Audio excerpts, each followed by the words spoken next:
All right, so let's look at the Model 71 Winchester. The Model 71 Winchester was a reincarnation of the Model 1886 Winchester. The Model 1886 Winchester is that great big one, chambered in a lot of 40-85 and big calibers like that. This is a deluxe model with the factory peep sight on it.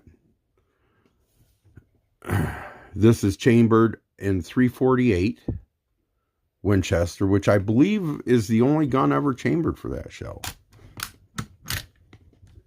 So they're just beautiful weapons. And a hell of a deer rifle.